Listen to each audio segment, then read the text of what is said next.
Sohokane rwose. Niba uri kunginisha. Oya nawe ngukinisha. Ndabijya we, ibyo bijyo. Sheri, usiko kinarikiyo? Ndi kwibonamo. Yewe. Ariko sicara gutuma banshishamo ijisho. Ariko weho ndaguri kwibonamo, wagize gucyukarira kutibonamo.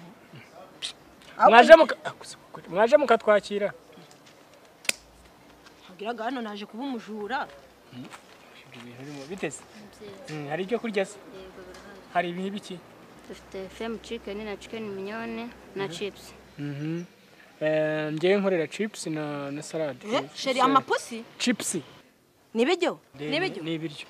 Umva ndu. Mugiraga hano amateke. Oya. Ego. Ibikoro? Ntabyo. Ndabyuzi. Ubwo sucuruza giki? Yakusibye ibintu urumva hangabi ariko ni mu masirimangu urabona usohokanya no hasirimu. Njewe mugiraga hano umwumbati. Oya. Ndakijumba? Ntabyo. Ego. Ndagiki. Wanze ko nivira mu rugo niririye. Ndagiki hano. Ndagiki. Ngenda shonje. Reka ngutumiriza akantu karyoshye. Umwumbati ukaranze ndawugira. Nawe. Narabivuze mu mugi ndago mujyaga. Nyine ngiye kugukorera commande y'ibintu biri bugushimishe. None agiraga iki ndakijumba ndamwumbati ndagiki. Hari nibyo kunywa hano byiza urumva. Ibyo kunywa. Mugiraga umusururu? Nawe. Umva reka nkubwire.